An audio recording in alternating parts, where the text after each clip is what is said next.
가을볕이 비스듬히 거실을 가로지르는 오후, 김은숙 여사는 오래된 소파에 앉아 무릎 담요를 만지작거렸다. 텔레비전에선 요란한 트로트 가락이 흘러나왔지만 그녀의 귓가에는 닿지 않았다.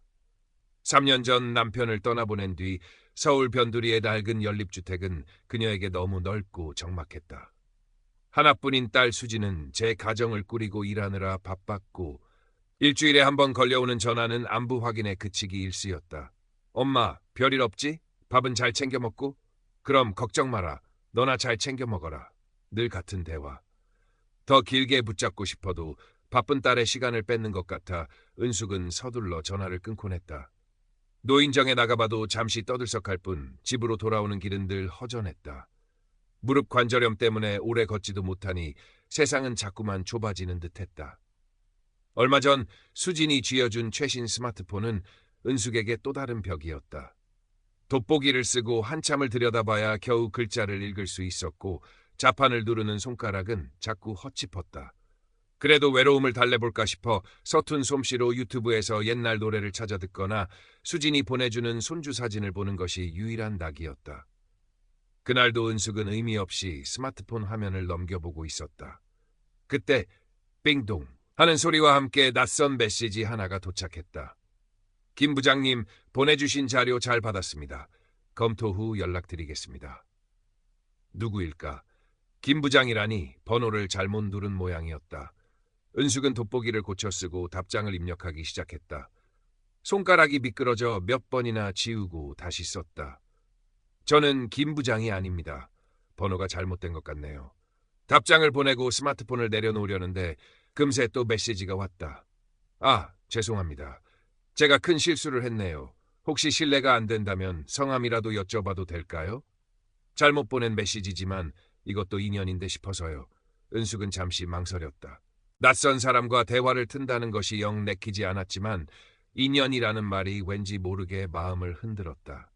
김은숙이라고 합니다. 김은숙 선생님이시군요. 이름이 참 고우십니다. 저는 박선우라고 합니다. 필리핀에서 작은 무역회사를 운영하고 있습니다. 이렇게라도 알게 되어 반갑습니다. 박선우라는 남자는 예의 바르고 다정했다. 그는 은숙에게 나이를 묻고 자녀는 있는지 어떻게 지내시는지 등을 조심스럽게 물었다. 은숙은 자신도 모르게 조금씩 속내를 털어놓았다. 남편과 사별한 이야기, 홀로 지내는 외로움, 서툰 스마트폰 사용법까지. 박선우는 마치 오래전부터 알고 지낸 친구처럼 그녀의 말에 귀 기울여주고 공감해 주었다. 그러셨군요. 혼자 계시면 얼마나 적적하십니까? 저도 아내를 먼저 보내고 홀로 지내다 보니 선생님 마음을 조금이나마 알 것 같습니다. 그는 자신도 아내와 사별했고 외동딸은 미국에서 유학 중이라며 비슷한 처지임을 어필했다. 그의 말 한마디 한마디는 메마른 땅에 스며드는 단비처럼 은숙의 마음을 촉촉이 적셨다. 그날 이후 박선우와의 메시지는 은숙의 일상에서 가장 큰 즐거움이 되었다. 그는 매일 아침 은숙님, 좋은 아침입니다라는 인사로 하루를 열어주었고 잠들기 전에는 편안한 밤 되십시오라는 다정한 메시지를 보내왔다. 가끔은 국제전화라며 목소리를 들려주기도 했다. 중저음의 차분하고 따뜻한 목소리는 은숙의 마음을 더욱 사로잡았다. 그는 필리핀에서의 사업 이야기, 그곳의 풍경, 그리고 한국에 대한 그리움을 이야기했다. 은숙은 그의 이야기를 들으며 마치 자신이 필리핀에 가 있는 듯한 착각에 빠지기도 했다. 어느 날 박선우는 자신의 사진이라며 카카오톡 프로필 사진을 바꾸었다. 50대 후반쯤으로 보이는 안경을 쓴 지적인 인상의 남성이었다. 배경으로는 멋진 해변이 펼쳐져 있었다. 은숙은 사진을 몇 번이고 확대해서 보았다. 저렇게 멋진 사람이 자신에게 매일같이 안부를 묻고 다정한 말을 건네준다는 사실이 꿈만 같았다. 어머님, 누구랑 그렇게 카톡을 하세요? 주말에 잠시 들른 딸 수진이 은숙의 스마트폰을 흘끗 보며 물었다. 은숙은 자신도 모르게 화들짝 놀라며 스마트폰을 뒤집었다. 아, 그냥 노인정 친구. 왠지 모르게 딸에게 박선우 씨 이야기를 하기가 꺼려졌다. 주책이라고 할까봐 혹은 낯선 사람을 쉽게 믿는다고 잔소리를 할까봐 두려웠다. 수지는 그런 어머니의 모습이 조금 이상했지만 대수롭지 않게 넘겼다. 박선우와의 관계가 깊어질수록 은숙의 마음속에서는 작은 희망이 싹 돋다. 어쩌면 이 황혼에 자신에게도 좋은 친구, 아니 그 이상의 인연이 찾아온 것은 아닐까. 그는 종종 한국에 돌아가면 꼭 은숙님을 찾아뵙고 싶다고, 함께 맛있는 것도 먹고 좋은 곳도 가고 싶다고 말했다. 은숙은 그 말에 가슴이 두근거렸다. 2달쯤 지났을까. 박선우에게서 다급한 목소리에 전화가 걸려왔다. 은숙님, 큰일 났습니다. 제가 지금 급하게 돈이 필요한데 혹시 조금만 도와주실 수 있을까요? 그는 한국으로 보내려던 물건이 필리핀 세관에 묶였는데 통관세를 내지 못하면 큰 손해를 보게 된다고 했다. 필리핀 현지 은행 시스템 문제로 당장 송금이 어렵다며 은숙에게 50만 원만 빌려달라고 애원했다. 한국에 들어가자마자 몇 배로 갚겠다고 약속했다. 은숙은 망설였다. 낯선 사람에게 돈을 빌려준다는 것은 생각해보지 않은 일이었다. 하지만 그의 절박한 목소리와 그동안 쌓아온 신뢰가 그녀의 이성을 마비시켰다. 게다가 자신을 믿고 의지하는 그를 외면할 수 없었다. 은숙은 수진 몰래 비상금으로 궁쳐두었던 돈을 찾아 은행으로 향했다. 박선우가 알려준 처음 들어보는 이름의 계좌로 50만 원을 송금했다. 손이 조금 떨렸다. 정말 감사합니다, 은숙님. 이 은혜는 평생 잊지 않겠습니다. 박선우는 몇 번이고 고맙다고 인사했다. 그리고 정말 약속대로 그는 일주일 뒤 60만 원을 은숙의 계좌로 입금했다.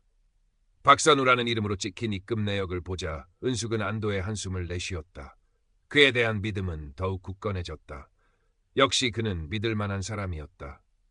그것이 비극의 서막이라는 것을 은숙은 까맣게 모르고 있었다. 첫 번째 송금 이후 박선우의 요구는 점점 잦아지고 대담해졌다. 현지 직원이 갑자기 쓰러져 병원비가 필요하다는 핑계, 새로운 사업 아이템에 투자하면 큰 돈을 벌 수 있다는 유혹, 한국으로 돌아갈 비행기표를 사야 한다는 간청까지. 이유는 셀 수 없이 많았다. 매번 은숙은 망설였지만 그의 감언이설과 애원에 넘어가고 말았다.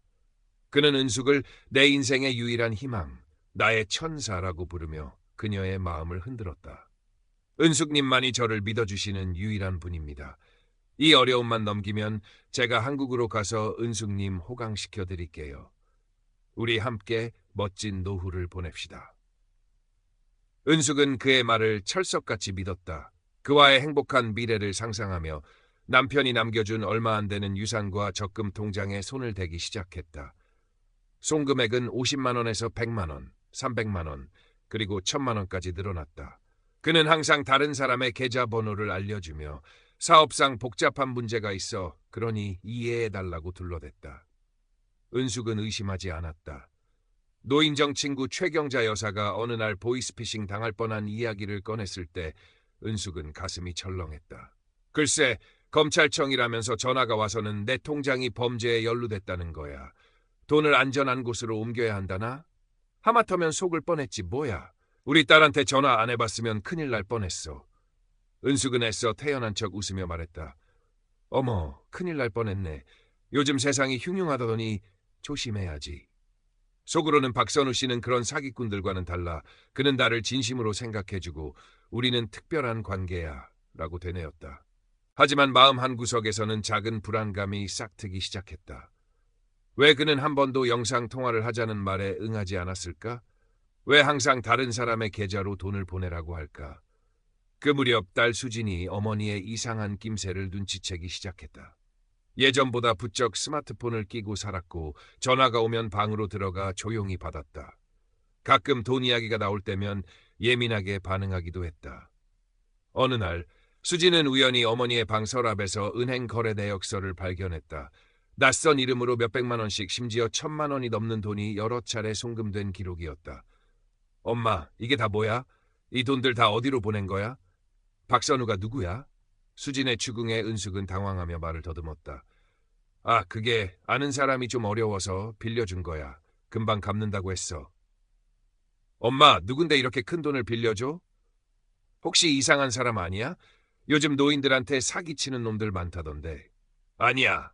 너는 뭘 안다고 함부로 말해. 아주 좋은 사람이야. 너는 신경 쓰지 마. 은숙은 버럭 소리를 질렀다. 자신의 믿음이 부정당하는 것 같아 참을 수 없었다. 박선우 씨가 사기꾼일 리 없었다.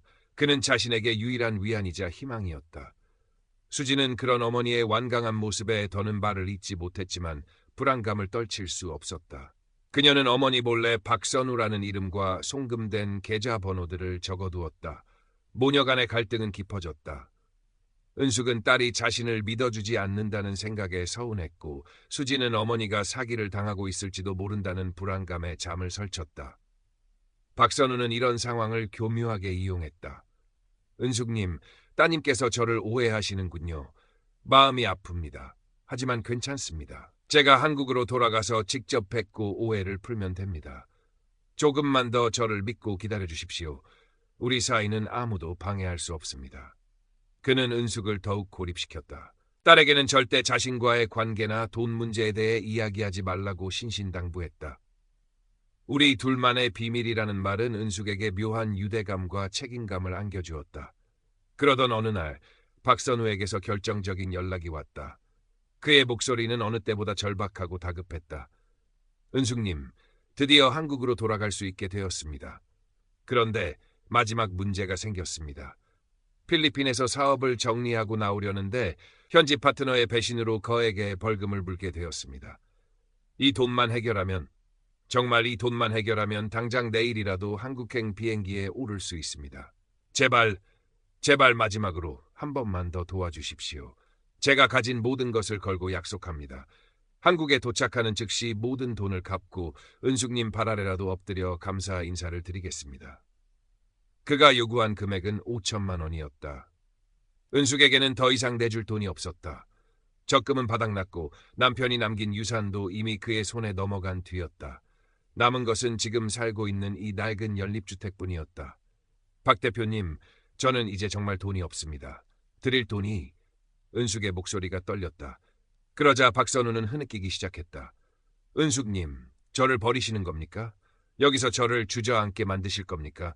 은숙님만이 제 마지막 희망입니다. 어떻게든 방법을 찾아주십시오.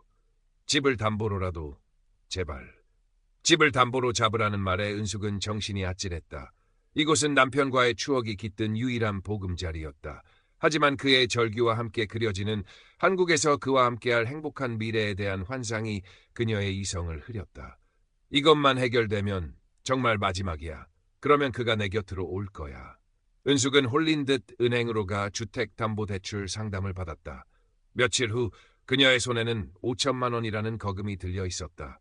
평생 만져본 적 없는 큰 돈이었다. 한편 어머니의 행동을 예의주시하던 수지는 더 이상 지켜볼 수 없다고 판단했다. 그녀는 그동안 모아온 자료들을 들고 경찰서를 찾았다. 금융사기 전담팀의 박진우 형사가 그녀를 맞았다. 이거 전형적인 로맨스 스캠 수법인데요. 필리핀 기반 조직일 가능성이 높습니다. 돈을 되찾기는 사실상 어렵습니다만 일단 수사는 진행해 보겠습니다. 박 형사의 말은 비관적이었지만 수지는 지푸라기라도 잡는 심정이었다. 박선우는 이번에는 계좌 송금이 아닌 현금으로 직접 전달해달라고 요구했다. 필리핀으로 돌아갈 수 없게 된 자신을 대신해 한국에 있는 직원이 돈을 받으러 갈 것이라고 했다. 그는 서울역 대합실 3번 출구 앞 벤치를 약속 장소로 지정했다. 절대 다른 사람에게 말하면 안 됩니다. 특히 따님에게는요. 이건 우리 둘의 미래가 걸린 일입니다. 은숙은 떨리는 손으로 돈 가방을 챙겼다. 마지막이라고? 이것만 끝나면 된다고 스스로를 다독였다.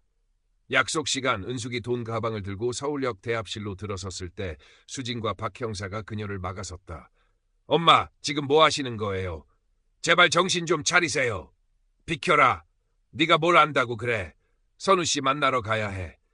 은숙은 완강히 저항했다. 바로 그때 약속 장소인 벤치 쪽으로 젊은 남성 하나가 다가오고 있었다. 그는 주위를 살피며 은숙에게 접근했다. 김은숙 여사님 되십니까? 박선우 대표님 심부름으로 왔습니다. 남성이 돈 가방을 향해 손을 뻗는 순간 잠복해 있던 형사들이 덮쳤다. 남성은 순식간에 제압되었다. 은숙은 눈앞에서 벌어진 광경을 믿을 수 없다는 듯 그 자리에 주저앉았다. 박선우 씨는 어디 있나요? 박 형사가 착잡한 표정으로 대답했다. 어머님, 박선우라는 사람은 없습니다. 처음부터 어머님을 속이기 위해 만들어진 가짜 인물입니다. 저 남자는 그저 돈을 전달하는 인출책일 뿐입니다.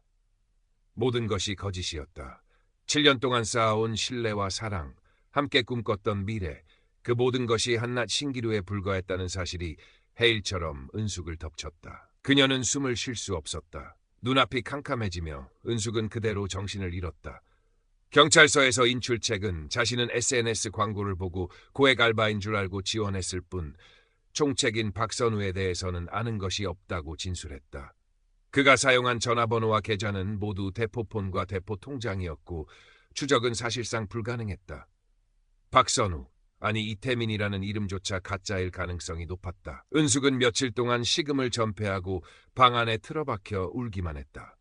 평생 모은 돈과 남편의 마지막 유산, 그리고 유일한 보금자리마저 잃을 뻔했다는 사실보다 자신의 믿음과 사랑이 철저히 짓밟혔다는 배신감이 그녀를 더욱 고통스럽게 했다. 어리석었던 자신에 대한 자책감과 깊은 수치심에 고개를 들 수 없었다. 수지는 그런 어머니 곁을 묵묵히 지켰다. 처음에는 어머니의 답답함에 화도 났지만 모든 진실을 알고 나니 안타까움과 죄책감이 밀려왔다. 어머니가 그토록 외로웠다는 사실을 자신이 조금만 더 따뜻하게 보살폈더라면 이런 비극을 막을 수 있었을지도 모른다는 후회가 그녀를 괴롭혔다. 엄마, 미안해. 내가 너무 무심했어. 엄마가 얼마나 외로웠는지. 수지는 어머니의 앙상한 손을 잡고 눈물을 흘렸다. 은숙은 딸의 눈물을 보며 다쳤던 마음을 조금씩 열기 시작했다. 혼자가 아니었다. 비록 세상의 모진 바람에 쓰러질 뻔했지만 자신을 잡아줄 딸이 곁에 있었다. 시간이 약이라는 말처럼 은숙의 상처는 더디지만 조금씩 아물어갔다. 박진우 형사는 그녀에게 로맨스 스캠 피해자들을 위한 심리상담 지원센터를 연결해 주었다. 은숙은 처음에는 망설였지만 용기를 내어 센터를 찾았다. 그곳에서 자신과 비슷한 아픔을 겪은 사람들을 만나 서로의 상처를 보듬어주고 위로하며 조금씩 힘을 얻었다. 어느 봄날, 은숙은 수진과 함께 집 근처 공원을 산책하고 있었다. 따스한 햇살 아래 연두빛 새싹들이 돋아나고 있었다. 수진아, 나 노인정에서 하는 스마트폰 교실 다시 나가볼까 봐. 은숙의 말에 수진이 활짝 웃었다. 정말? 엄마, 좋은 생각이야. 내가 도와줄게. 은숙은 딸의 손을 꼭 잡았다. 스마트폰 화면 속 박선우의 다정한 메시지는 사라졌지만 이제 그녀의 곁에는 딸의 따뜻한 온기가 있었다. 황혼의 속삭임은 비록 거짓이었지만 그 거짓을 딛고 일어서는 그녀의 삶은 진짜였다. 은숙은 천천히 하지만 단단하게 다시 걸음을 내딛기 시작했다. 그녀의 얼굴에는 오랜만에 옅은 미소가 피어올랐다. 길고 어두웠던 터널의 끝에서 희미하지만 따스한 빛이 보이기 시작했다. 아직 갈 길은 멀었지만 그녀는 더 이상 혼자가 아니었다.